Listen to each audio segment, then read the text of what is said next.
When I was a child, I always thought I was just different, quiet, maybe unlucky, maybe weird. But nothing could have prepared me for the truth I learned years later, a truth my parents hid from me until they could hide no more. It all began when I was 2 years old. I had barely started speaking in full sentences, yet something strange followed every word I uttered, especially when I wished people well. If I told someone, "Good luck," terrible things would happen to them. If I said, "You'll fail," they would mysteriously succeed beyond expectation. I never noticed the pattern, but my parents did, and they kept it from me. 4 years. It wasn't until I was older, maybe 15, when I started to question why people avoided me, why every compliment I gave turned sour, and why my own siblings were sent far away to live with distant relatives. That's when my mother sat me down one quiet evening and finally spoke. "Ezinne," she said, "it's time we told you the truth. You are not cursed, but your tongue carries a strange, terrible blessing." I didn't understand. She continued, "When you were 2 years old, our lives nearly ended because of your words." She went on to share the face-chilling example. "You were playing with your father that evening. He was preparing to travel the next morning for a business pitch we'd prayed about for months. As he kissed you goodnight, you suddenly smiled and said, 'Daddy, your journey will be bad.' We were horrified, but we didn't want to scold you. That night, we couldn't sleep. At dawn, we prayed hard and fasted, and your father went anyway. Not only did the journey go smoothly, but the pitch was so successful that the company doubled their offer and asked him to become a partner. It made no sense. We thought it was a coincidence, until more things happened. Then came the second story. When I opened my small provision store, I asked you to pray for me. You innocently clapped your hands and shouted, 'Mummy, you will sell everything today.' That day, not a single item was sold. Nothing. It was so strange I almost cried. The next day, I was desperate. I called you inside and begged you to say, 'Mummy, you will not sell anything today.' You looked confused, but you obeyed. I laughed bitterly and went out. Ezinne, I sold every single thing I had in stock before noon. I sat frozen. My skin was cold, but my mother wasn't done. The third example hit even harder.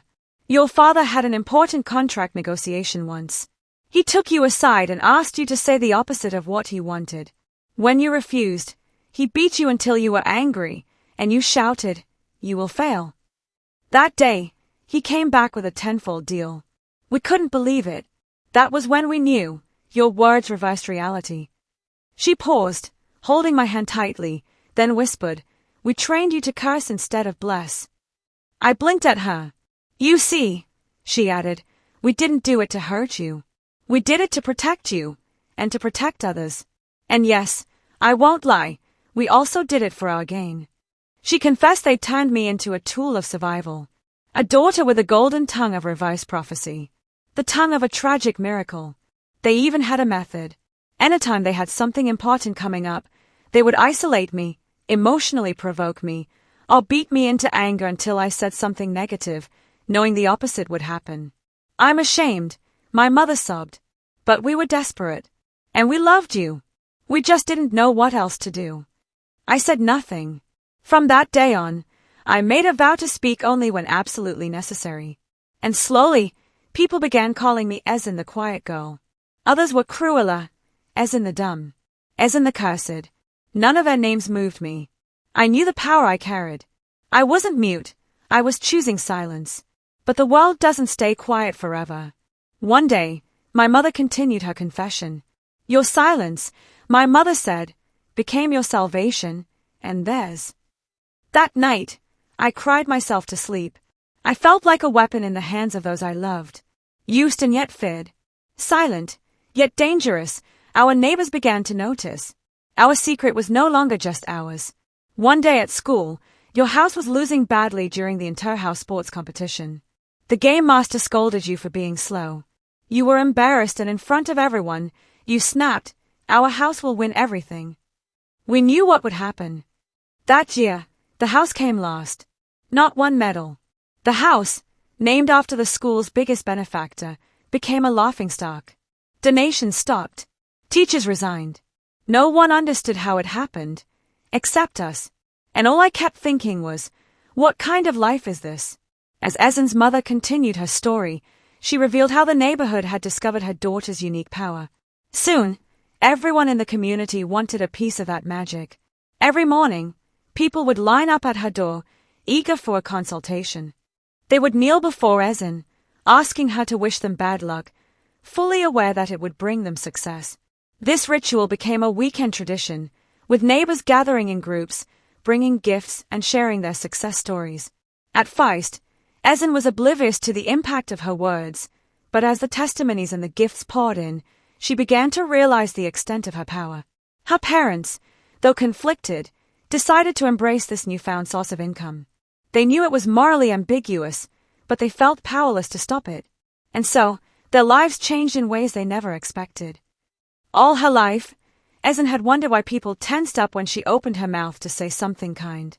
Why her classmates avoided her after she cheered for them, and why neighbors crossed the street when she smiled and wished them a good day. It wasn't until that night, the night her mother sat her down with tears in her eyes, that she finally understood. Ezinne, her mother began, her voice trembling. You were barely 2 years old when we discovered that something was not right. The house was quiet.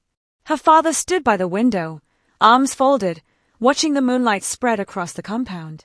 It was the first time they had both looked at her with such a deep and serious gaze, a kind of haunted love. Her heart pounded.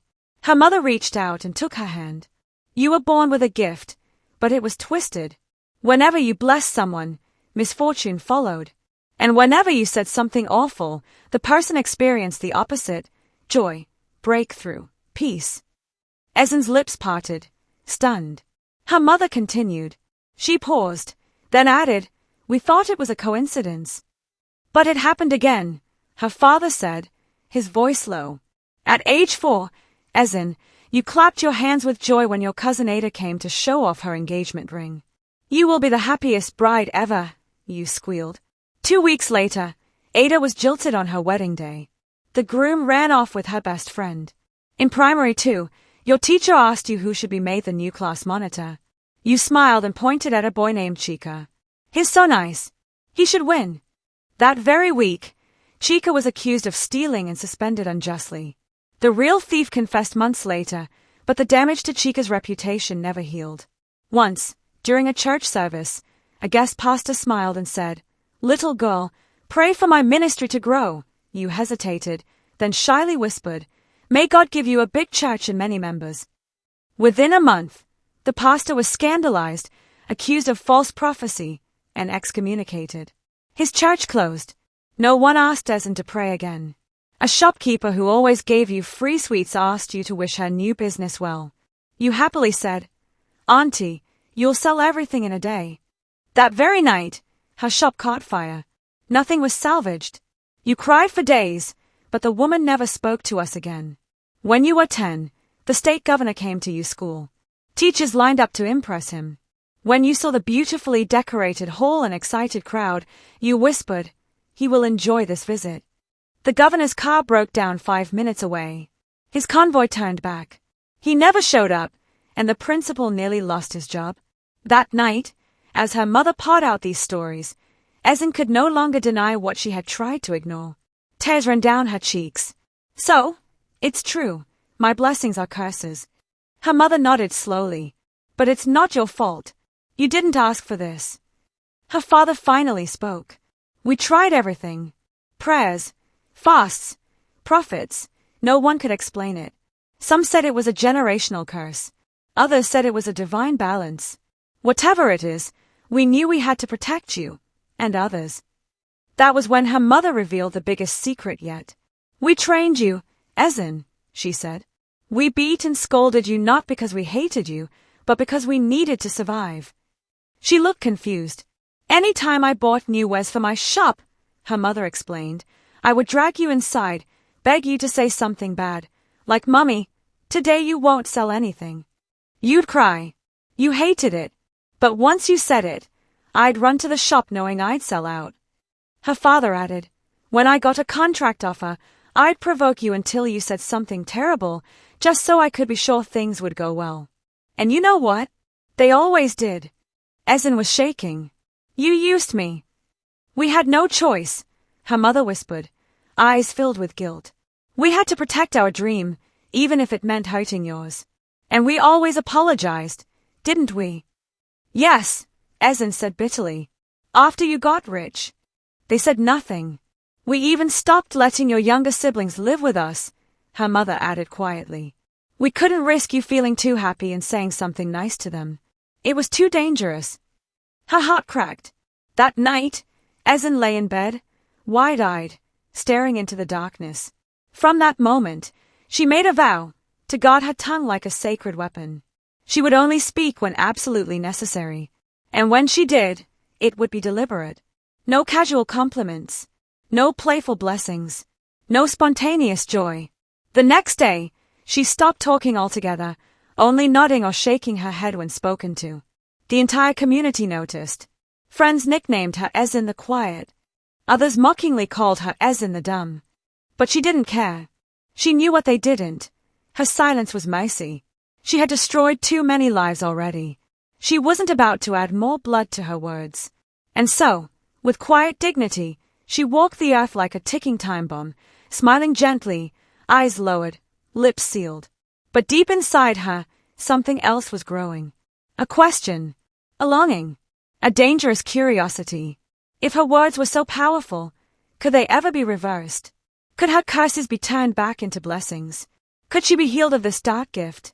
Please subscribe. The village slowly grew uneasy around Ezinne. Rumors drifted like smoke through the market stalls and school corridors. Some whispered that she was a child of jewel mouths, one whose tongue had the power to build or break, but always in reverse. Others swore they saw her smile at a neighbor's wedding, and by nightfall, the groom had been struck blind. Whether truth or myth, the fear around her was real. Ezinne herself remained withdrawn. She had learned to walk carefully through life, measuring her words like someone counting drops of poison. A single good luck could ruin a harvest. A simple "I hope you win" might crush a lifelong dream. So she stayed silent, observing, listening, weighing every word on the scale of consequence. But the silence had a price. Children in her class began changing seats when assigned near her. Mothers would call their children when she walked by.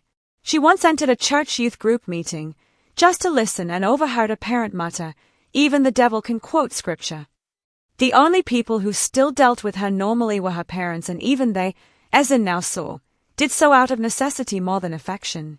They feared her power, yes, but they needed it too. One morning, as the clouds gathered for the year's first rain, her father sat her down quietly in the parlor. The scent of boiling yam came from the kitchen, but his eyes were not on the food, they were fixed on her. "Ezinne," he began, slowly rubbing his hands together, "you remember that your cousin Ezinne is getting married next month?" She nodded. He leaned forward. "There's something you must say to her fiancé." Ezinne blinked. "What do you mean?" Her mother entered just then with a tray of pepper soup, her eyes darting nervously between them. "Your uncle begged us to help," she said in a tone that tried and failed to be light. "You know what to do." Ezinne's stomach twisted. "You want me to curse her fiancé?" No, her father said, too quickly. "Just say something that will protect Ezinne. We can't have her heart broken like so many women." "You mean you want me to wish him heartbreak, so the opposite will happen?" Ezinne replied, her voice low. Her mother dropped her gaze. "Something like that." That night, Ezinne sat alone in her room, tears running down her cheeks. Was this all she was good for? A backwards blessing machine? A tool for manipulating fate? She thought of Ezinne's smiling face, the innocence in her laughter. Would she even want a marriage that began with manipulation? But the next morning, she obeyed. "Ezinne," she said sweetly, standing beside her cousin as they prepared decorations for the bridal shower, "I hope your husband cheats on you with your best friend." The words hung like a foul stench in the air. Ezinne gasped, her face crumpling in confusion and rage. She stormed off without a word. Ezinne said nothing.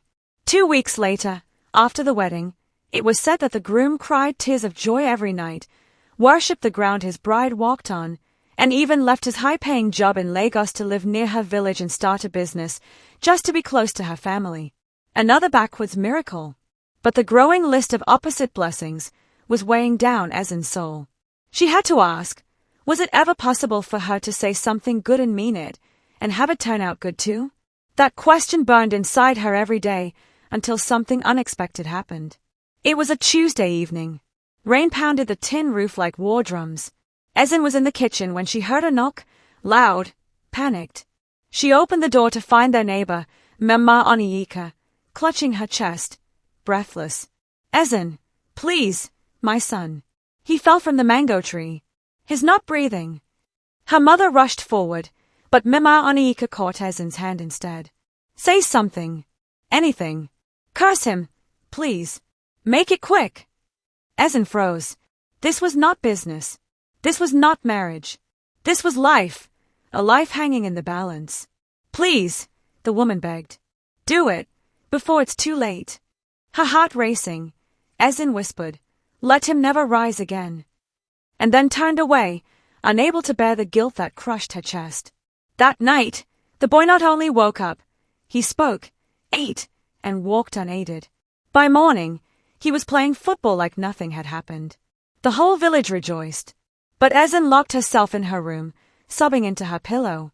That was the moment she knew the world didn't want her kindness. They feared her love.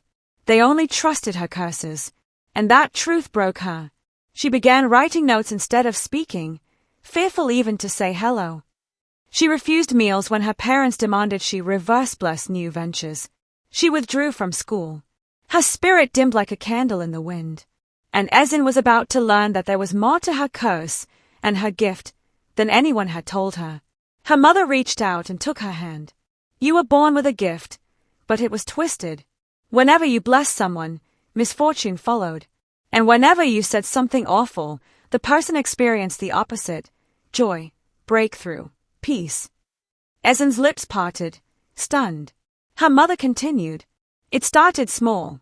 She paused, then added, "We thought it was a coincidence." "But it happened again," her father said. That was when her mother revealed the biggest secret yet. "We trained you, Ezinne," she said. "We beat and scolded you not because we hated you, but because we needed to survive." She looked confused. "Any time I bought new wares for my shop," her mother explained, "I would drag you inside, beg you to say something bad, like, 'Mummy, today you won't sell anything.' You'd cry.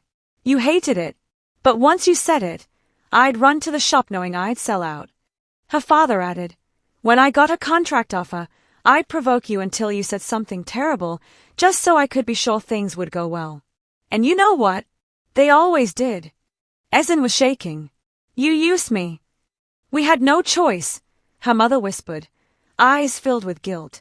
"We had to protect our dreams, even if it meant hurting yours. And we always apologized, didn't we?"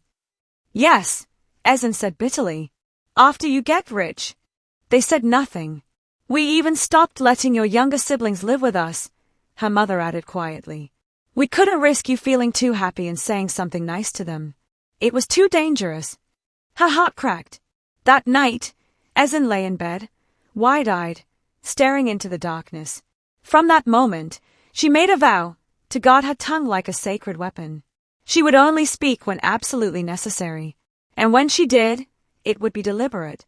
No casual compliments. No playful blessings. No spontaneous joy. The next day, she stopped talking altogether, only nodding or shaking her head when spoken to. The entire community noticed. Friends nicknamed her Ezinne the Quiet. Others mockingly called her Ezinne the Dumb. But she didn't care. She knew what they didn't. Her silence was mercy. She had destroyed too many lives already. She wasn't about to add more blood to her words. And so, with quiet dignity, she walked the earth like a ticking time bomb, smiling gently, eyes lowered, lips sealed. But deep inside her, something else was growing. A question. A longing. A dangerous curiosity. If her words were so powerful, could they ever be reversed? Could her curses be turned back into blessings? Could she be healed of this dark gift? Please subscribe.